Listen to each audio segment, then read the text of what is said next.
trying to unmute myself and it wouldn't let me. I've had a muzzle on before. I just didn't think it would happen tonight. So, hi everybody. I'm Bob McConnell, and I'm an alcoholic. And I bring you greetings from Des Moines, Iowa. My home group is the Three Legacies group of Alcoholics Anonymous, and we meet on Monday nights. And if you come to that meeting on a Monday night and I'm in town, I'm one of the official greeters, which means I kind of stand by the door. My heroes, people like Wes and some other ones I'll talk about, they stand by the door. There's a beautiful shoemaker prayer that talks more deeply about that, but I've been divinely inspired by AA and recovered from a disease called alcoholism because of the book. If you're wondering where Iowa is, I know we got a lot of people from different places. If you happen to be a baseball fan and recently caught a Field of Dreams, the baseball game on television, that was in Iowa. That's one of our claims of fame. So anyway, I want to thank everybody who put this meeting on. You know, my friend Wes mentioned the idea of Zoom. I am a guy that was a scoffer. I got to tell you, when some of you have been around a little while, my sobriety date is April 24th of 1988, thanks to God and AA and sponsorship. And if you've been around, back in 2000, they released a new edition of the Big Book. And in the foreword, which I've studied because of Joe and Charlie and other things, they had in the foreword to the Big Book back then, whether you're at your local meeting in town or modem to modem, it's an AA meeting. I was so offended. And so I was one of those who wrote to the General Service Office and says, we cannot do this. This is nonsense. If people start meeting outside of meetings or online on telephones, they'll never get our program. Little did I know. The quality of my life would depend on things like Zoom later. I'm so grateful for your efforts, and want to give a shout out to Ali, who contacted me. Thank you. And what a great service he provides, your group provides, and many people do with the Zoom platform and the recordings and putting all the, I mean, I just can't imagine the time putting the connections out there and everything else. I'm pretty sure, Ali, that if God has a refrigerator, your picture's on it. It should be if it's not. I kind of consider tonight a black tie event for two reasons. One is my dear friend Wes. I've been so attracted to heroes in Alcoholics Anonymous, and as he talked, and I'm still trying to figure out how we got connected. There was something about Toronto, which I'm going to talk about just a little bit. I'm affectionately excited about. But because of Zoom, back to Zoom, we had a fellow named Marvin, and he came from the Mississauga group. It's pretty easy to remember, like Mississippi. And he attended some meetings in Iowa. And I was at one of those meetings and shared, and he got my phone number and called me and invited me to talk at a group in Toronto. And it's been some time back, which is always a great privilege, by the way. And then they began to pass me around, is what I wanted to say. And somebody else called from the Toronto area. And I'll tell you, one of the biggest privileges, I'm going to say her first name, Kathleen. A lady named Kathleen contacted me. She was at one of the meetings. I don't know if Wes, she was in your group or not, but you have a tradition, or at least they did in that group, of when it's your birthday, a 5-year, 10-year, whatever, you get to choose the speaker. And she contacted me because I think it was her 10th birthday and asked me if I would share at her meeting. I'm still so touched by that. I love that tradition, by the way. And it was one of the kindest things I think that's happened to me. And then as it would have, I've got to know Wes a little bit and our affection for the Big Book and Joe and Charlie and his participation in that. You see, people say, you know, don't put people on AA on a pedestal. It's hard to dance up there. But I've got mentors. I've got people who I rely on, who I look up to. And that's the other reason I wore my black tie tonight. Is part of my story is when I was a couple years sober, I hosted a man back in 1989 at a big conference here called the White House Conference, and which just met this past weekend again. And he was from Seattle. And he, right after that, became like a father to me. My life at 2 years of sobriety kind of went sideways, and he became like a father to me. And it's meant a lasting friendship ever since. And every September since then, I'd go up to Seattle as he would get his sobriety birthday on September 1st is his sobriety birthday. And tomorrow night, I was just in Seattle a couple of weeks ago to go to his home group with him. And when I go there, my friend Ralph stands inside the door right there. He's the guy you meet when you go in the meeting. And tomorrow night, birthday night, Wednesday night, Seattle, the Empire Way group, Ralph will receive a 65-year coin, 65 years of sobriety. And he's still picking them up and putting them down. I'm just, like I say, I'm part of my experience with AA, and as I talk tonight, the fact that I'm even here tonight at this group, I believe is by divine appointment. If it had to have been for Zoom, if it had to have been for Marvin going to that group, if it had to have been for Kathleen asking me to talk and me meeting Wes and Wes whispering in Ali's ear, I'm not here tonight. And I don't know whether that's good or bad. We'll let you decide later. But my sobriety, especially since I got sober and looking backwards, by the way, I've never just talked exclusively on step 11. I gave a talk one time on Is Your God Big Enough? But it was a real eye-opener looking backwards as to the development. Most of it, as you read that quote from Herbert Spencer, dropping my contempts prior to investigation. And so it's been a great run. I was in Toronto in 2005 at the International, and it was a grand event. You guys put on one of the best conferences ever. My friend Ralph was in Toronto in 1965 at the International then. And that was the International where they put out my home group. What we say at every meeting is, I am responsible, the responsibility statement. And in 1965 is when that was launched, that responsibility statement. Bill kind of urged the General Service Office. He felt like we were getting kind of lax and a little bit comfortable. Treatment centers were starting up, and he recommended that. And in 2005, it was the same conference. It was I Am Responsible again when I was there. And I sat next to my friend Ralph when I was at that conference. So anyway, cheerio to Ralph, to Wes, all the people who are still passing the torch and keeping the lights on in AA. I love the reading. When Ali asked me for a reading, I could have picked any number of them. In fact, as I started scanning over my big book, and certainly the 12 and 12, I said, how about that? Oh, that reading, that's my favorite. Oh, that's my favorite. Finally, I just had to give him one. And to back up on that reading, it's out of the kind of the instructions on the 11th step when Bill said we can make some definite and valuable suggestions.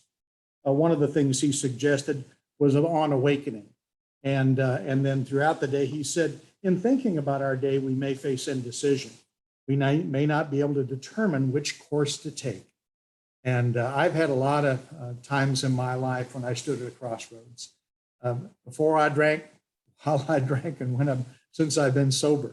But a new idea is here we ask God for inspiration, an intuitive thought or decision. We relax and take it easy. We don't struggle.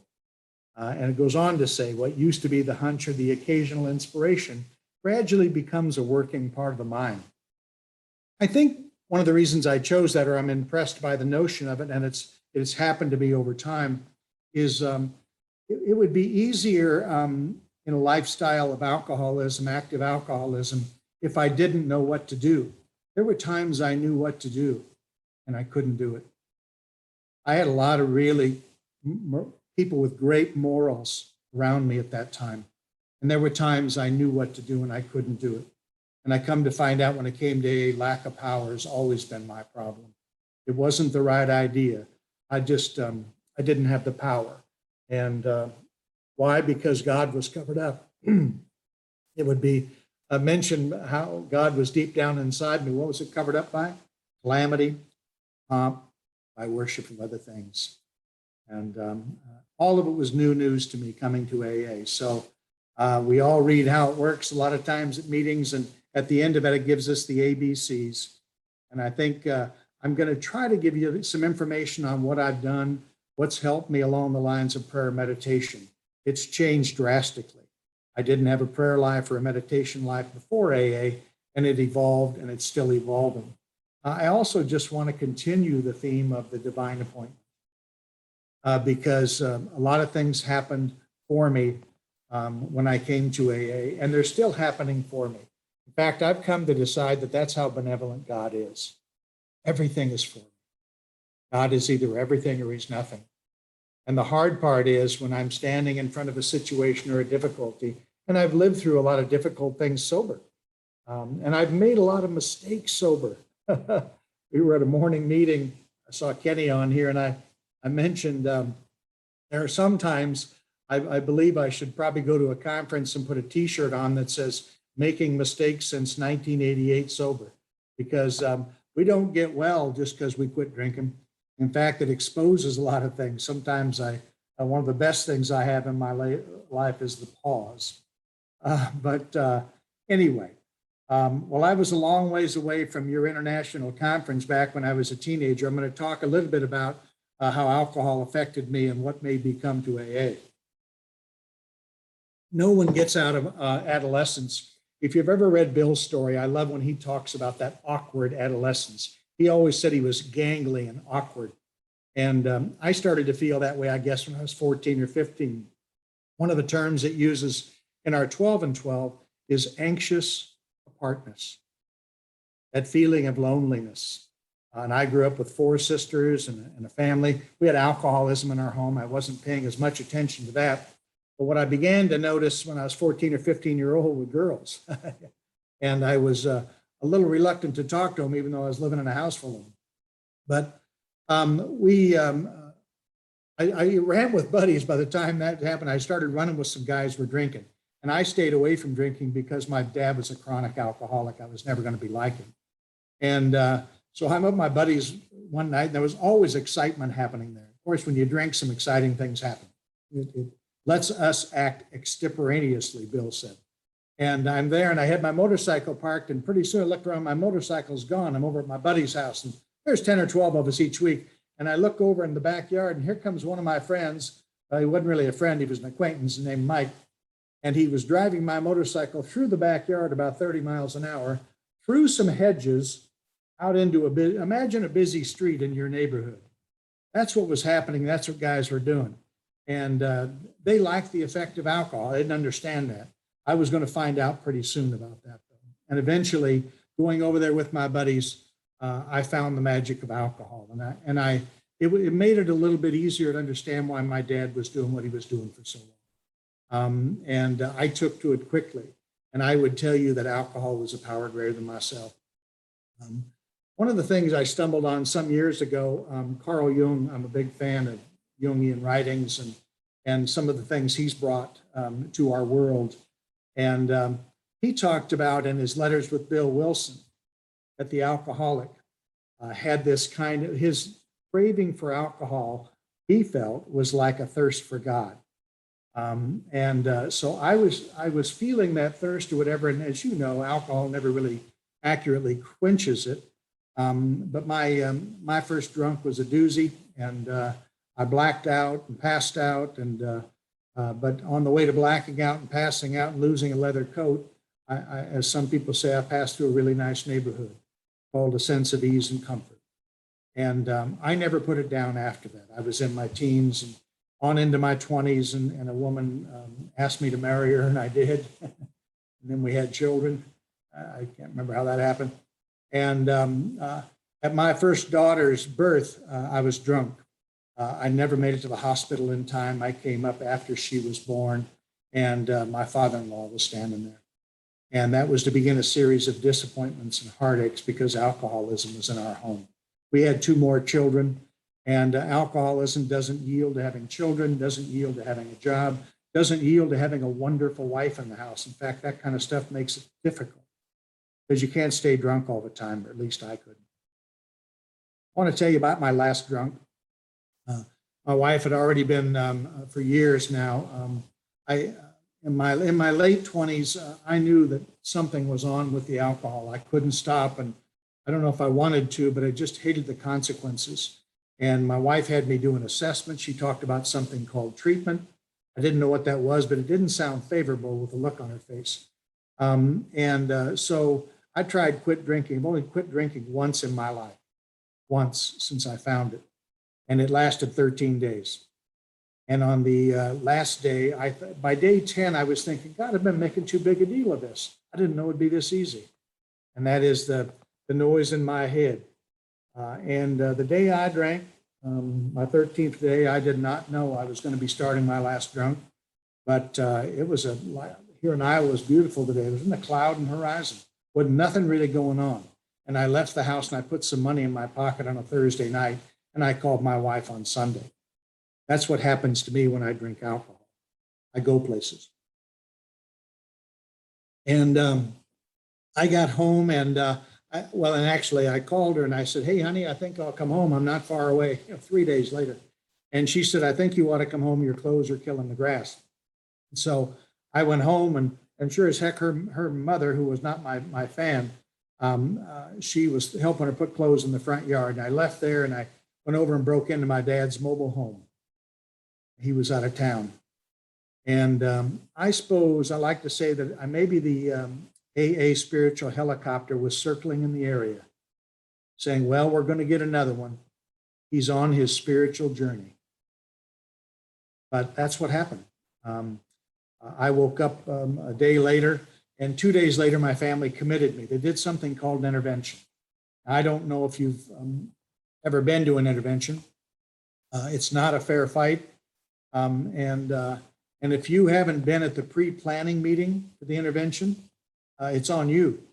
They had something called court committal papers, which meant I was going to get to experience something called treatment.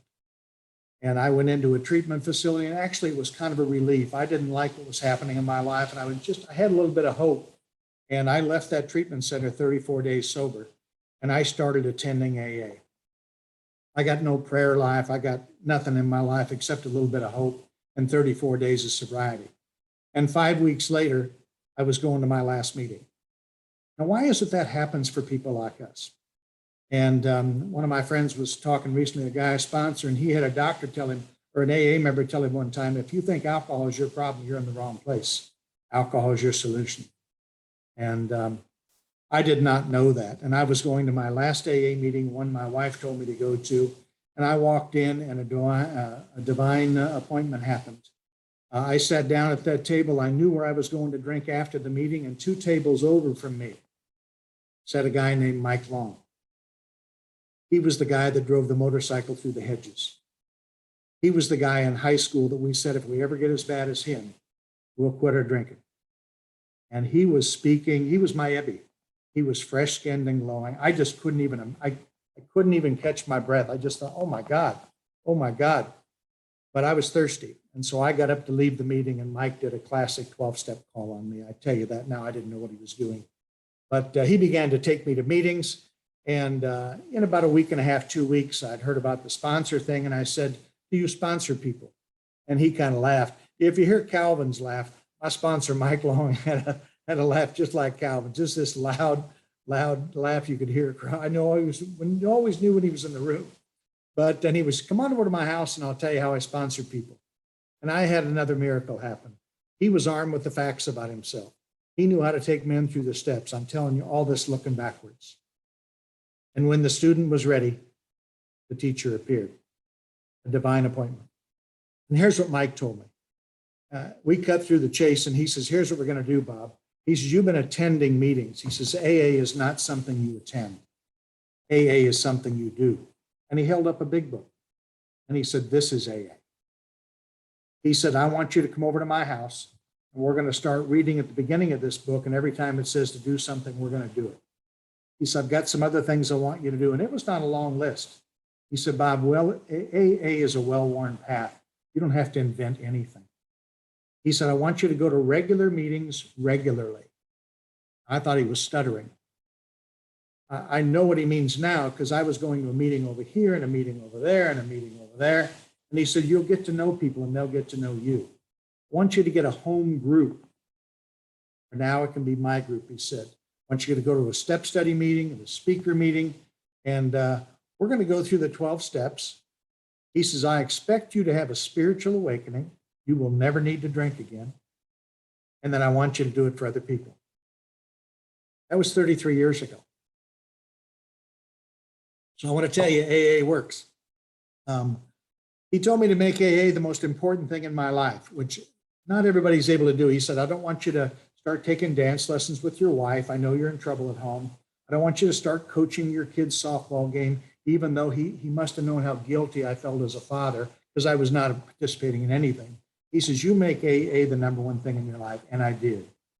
It's one of the great things that happened to me. I had a spiritual awakening. He sold me on steps 1 and 2, the best thing I can tell you. He introduced me to the doctor's opinion, and Wes and I were talking. He had me listen to the Joe and Charlie tapes. And in my living room, I have my problem explained to me while reading through my book. That I've got something wrong with me physically, not just mentally or morally. And I was sold on it. It explained a lot of things that have been going on with me. And I approached AA like life and death. And when we came to step 2, he had us read a little bit out of We Agnostics. And the one that really surprised me, he said, look, Bob, you don't have to search for God anymore. God's not lost. He says, call off the search. In the book, it talks about God being deep down in every man, woman, and child. Fundamental idea of God. It's covered up by calamity, by pomp, by worship, other things. And we took off in the steps. The other thing I did right away, for whatever reason, I went back to the Catholic Church. I'm just telling you, I was inspired to do that. I listened a little bit last week, and your speaker, Deb, last week did a great job talking about some of her immersion and what she was doing with prayer. Just fascinating. And I went all in too. Now, I want to tell you, when you go all in at church, they'll have you doing things. And pretty soon I was reading and doing all kinds of things. When you go all in at AA, they'll have you doing some things. You start chairing meetings and setting up meetings and that. And I don't mind telling you, I did not become the husband of the year. I was able to. I loved AA. I loved the way people treated me. I loved the magic. I loved the stories.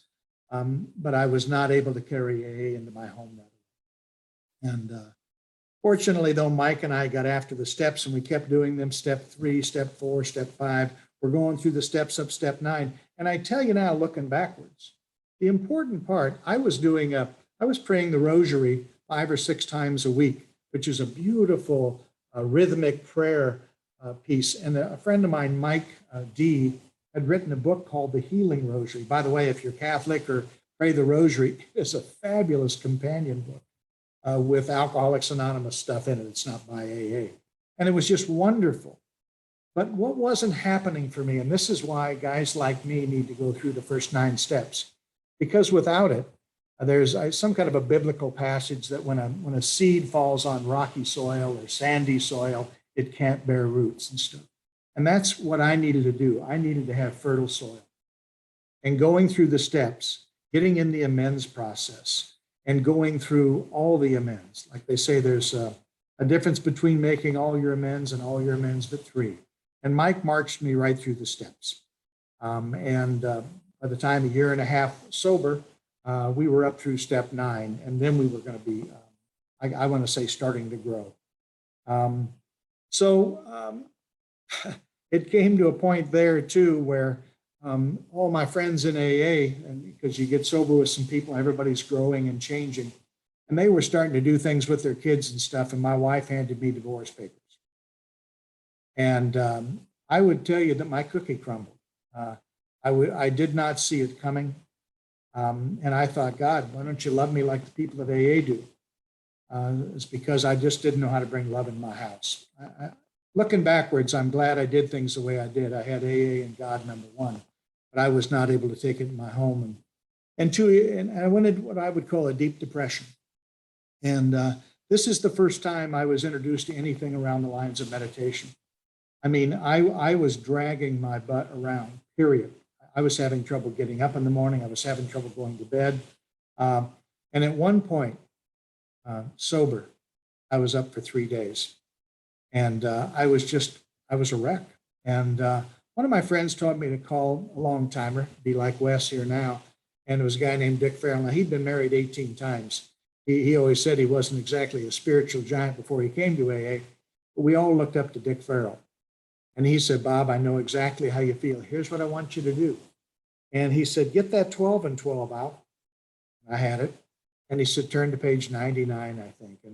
And it was the first shot I had at anything like meditation, but I was so open-minded. He said, I want you to read a passage that talks about being on a sunlit beach. I want you to put your mind frame in something that you might enjoy, that might be comforting to you. And I'd already had a little bit of a spiritual awakening after step 7. And I took good orderly direction. I read that and I fell asleep with that book on my chest. It was the first time I'd had any experience like that. So I'd say the biggest thing about prayer is, and meditation is just to start. And then the other people would say, continue. I got into an immersion thing there with church again. I'm not disappointed in that, but we started doing church retreats, meditation, prayer groups. One of the great things that happened for me at that point, our church had something called 24-hour adoration.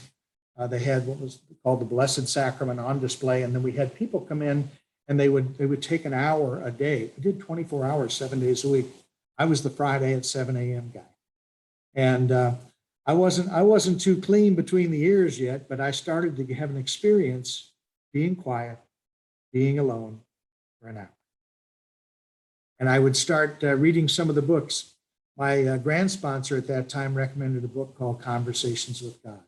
It wasn't written by the Catholic Church, but it was a book that really, I'm going to say, moved some of the blocks between me and God. That's what I would tell you. Not long after that grand sponsor got sick, Lauren, and I know you look up to people in your groups like I looked up to my grand sponsor. He's the guy that invited me to his home to sit down with him and his wife and have dinner, and they always told me how well I was doing, and I would almost sit at the table and cry. I was just so broken in that divorce. And I went and talked to Lauren. He was a smoker, had emphysema, and he could hardly even get his breath to say a few words. But I went to him, and probably almost selfishly, I said, Lauren, because he was under a death sentence. He was on hospice. I said, I just don't know what I'm going to do, Lauren. I don't know what I'm going to do, without your words of wisdom. And here's what he told me. I'll never forget this. And this is what the good teachers do. He said, Bob, I've been bringing you cups full of water. It's time that you go to the river. A lot of humility, people like Wes and Lauren.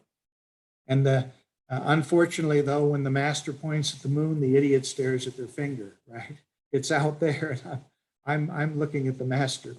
And but that got me doing some other things. I got into a couple of prayer groups at church. All this while, one of the things that helps guys like me, I was always sponsoring people. I've always sponsored a ton of people. I sponsored them better after I took the steps, but I've always sponsored a lot of people, which helps too, I think, start to break down some of the ego and some of the resistance to a power outside myself. All I can do is tell you that. Another divine appointment happened. 4 years into that divorce, my oldest daughter asked if she could come and live with me.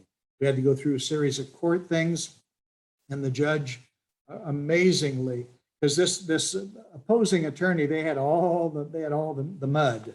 The mud was flying, and they were telling about things I did, and it was all true before I got sober, every bit of it. And you just never know when God's got work for you to do, or when things are going to change. Just don't give up 5 minutes before the miracle happens. And I sat there quietly next to my attorney while they said it all. And that judge, after they got all done, and they were rough. I mean, if I'd hire her attorney if I could. This judge said, well, Mr. McConnell, is all that true? And I said, I'm afraid it is, Judge. He said, well, you had mentioned in your testimony that you started Alcoholics Anonymous. I said, yes, sir, I have. He says, how many meetings do you go to? And I said, I go to meetings every day. I try to help other people. And I'm trying to improve my life, Judge. He said, how long has it been, Mr. McConnell, since you've had a drink? And I thought to myself, I said, It's 4 years, Judge. And within about 10 minutes, he brought back the decision that my daughter could come and live with me. Thank you, Alcoholics Anonymous.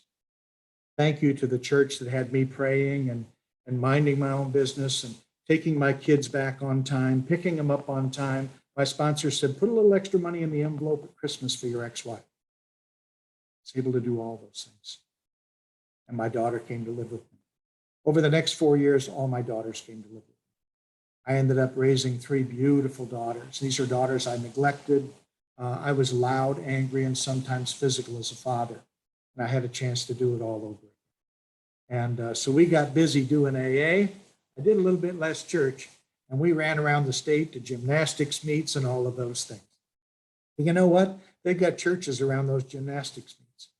And I would sneak away and I would talk to the coach and say, keep an eye on my daughter for a little while. And they would. They were always really good about it. This has been 30 years ago.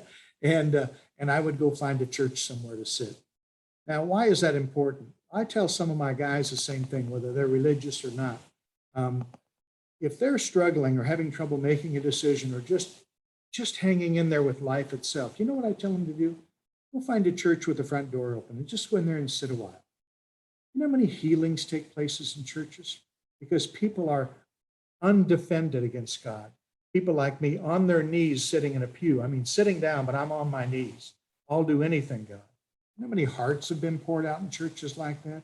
There's a great, what I would call spiritual vibration available in churches. I get a little disappointed when people kind of rank on the churches at meetings as to, that Catholic church, this church, that church. The churches have been very good to us. I think we would do well not to do that. But I would go and sit in that church and do my meditation and prayer and kept it up. And God, we had, I tell you now, look, I was so spiritually hungry. What happened is my company at that time, I'm working, and I didn't tell you this, it's a longer story, so I won't tell you. I went to work for a beer company, and I had beer in my hands the first 10 years I was sober. I was 15 years into drinking when I got sober at the beer company. I've been working there 15 years. So I had beer in my hands every day. And right away, even with doing AA in church and daughters, I just knocked it out of the park at work. I don't know why that works for some of us. I always made more money the next year and the next year. It's funny how God takes care of those things. I mean that. And my company came to me and said, hey, he says, we're going to send you to a workshop. You're going to enjoy it. A guy named Zig Ziglar puts it on.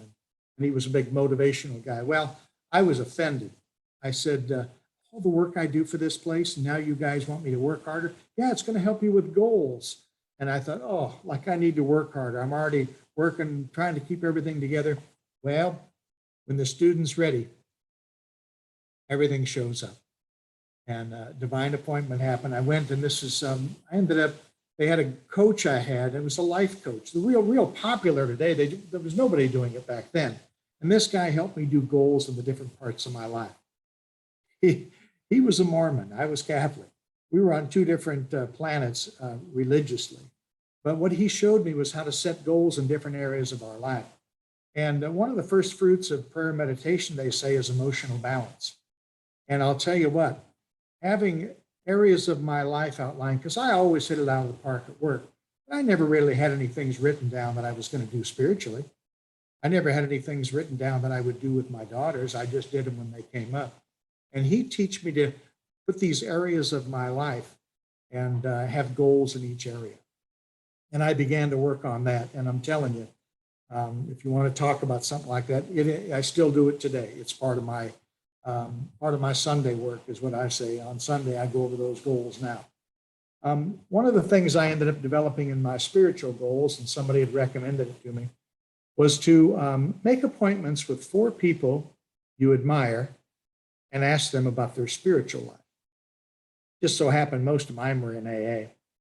And I want to, on my recommendation list for you will be that, for one thing. And who is it at the meeting that you like the way they carry themselves? Not just what they have to say. Go out to lunch with them. How do they treat the waitress? Go somewhere in the park where they're with their kids and watch and see if they're listening to their kids. And I had plenty of examples like that. And so I went and started interviewing people, and I started to find out some other pathways And one of them I found, it was a gal, she happened to be in Al-Anon. She was going to a spiritual meeting I was going to. It was one of the things someone recommended was a Sermon on the Mount study. One of the early books in AA was called Sermon on the Mount by FOTS. I picked it up one time. Somebody gave me a copy when I first got sober, and it was like the Bible. And I said, I'm not into this. Thanks a lot. I can't read. Don't understand it. Well, I went to a Sermon on the Mount book study, and that book came alive. That's why it was so popular in the early days for the Dr. Bob and a lot of them. They lived by that book and the spirituality in it. And it talked about prayer. It talked a lot of things in there. Well, this gal also introduced me to something, and this is where I'm going to color outside the lines a little bit. She introduced me to something she was doing called A Course in Miracles. I'd never heard of it. Wasn't really interested. She just said, well, we read this thing in the book and it has some daily lessons. And I thought, oh, okay, that's wonderful. Thank you. And I kind of did it for about 3 days and put it down. 2 months later, I talked to somebody else I admired in AA with 38 years of sobriety. And I said, what are you doing? She said, oh, good. I'm glad you asked. She said, I've been a Course in Miracles student for 19 years. Next person I asked in AA, boom, that's what they'd been doing. And that became a new practice of mine. That's something I ran into, which is part of my daily work today. It's a 365 daily lessons of undoing my attachment to the world,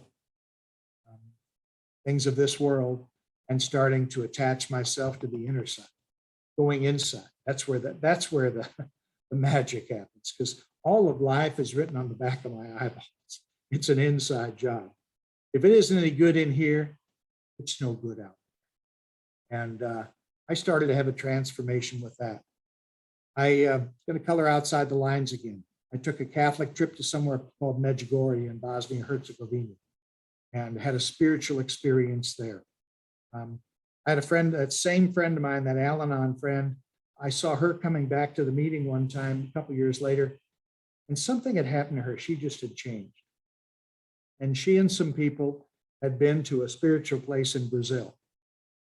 I booked my ticket with a guide about 2 weeks later, and I went there and found some new tools for spiritual growth. So I'm a seeker. I know everybody on here is a seeker. That's why you're here. I get it. So sometimes I'm not conference approved. Some of the things I do are not conference approved, but there's an awful lot of pathways to God to get closer to God. And the reason I tell you all of that is because when the crisis comes, if I'm not ready, if I'm not prayed up, meeting up, sponsored up, I can't be of help to anybody. And that is really what I think the 11th step prepares me for, is going out into the world that I disowned for so long, and participating. And what happened to me, I'm going to tell you it happened for me, is both my parents died within 2 years, and they were both in hospice. Now, I'm a guy that when I was in school and early into my 20s and that, I could not be around difficult situations. I had a sister who was in the hospital off and on. I never went to visit. I just hated being around people that were compromised, didn't know how to act or believe. And I had a fabulous experience with hospice. Within about 6 months, I became a hospice volunteer. And this is what the power of God does. It leads us in directions we've never thought imaginable. What used to be the hunch or occasional inspiration, God, wouldn't that be wonderful to be able to do something like that, help people like that, becomes a working part of the mind. And over the next 2 years as a hospice volunteer, I got to be the guy that I knew how to work a video camera. So I would have people 35 and 55 and 70 making their last video for their grandchildren. You talk about a special, intimate moment. God is ever present in moments like that and stood me up. I think my time's about up. I want to just tell you what I'm doing today. I'm just going to quickly go through what my goals are spiritually today, if that would help what I'm doing now. I read 3 spiritually focused books a year. I lead a spiritual book study. Took the fellows I sponsor through Drop the Rock. Put in check-in on Sundays. What am I doing with this wonderful gift of life? I review my time, my sobriety, my talents. What am I doing with them? The guiding principle is getting. Rather than getting, it's giving. As I give, so shall I receive. I've organized spiritual retreats to some monasteries, and we keep doing that. And yeah, I've run out of time to tell you all the good stuff, probably. But anyway, one last thing that I do, I want to just tell you this. One of my teachers, the problem of the alcoholic centers in the mind, the negative thinking, he suggested I start writing down thoughts I most enjoy thinking. What is it, that sunlit beach that my friend first introduced me to? What thoughts give you joy? What thoughts put you in a place closer to God? And he suggested I start writing those down. I've got 5 pages of them. I review those occasionally. And they help me stand right up in front of life. So anyway, thanks for inviting me. I hope you found something helpful there. And it was just an absolute pleasure preparing for it and looking back.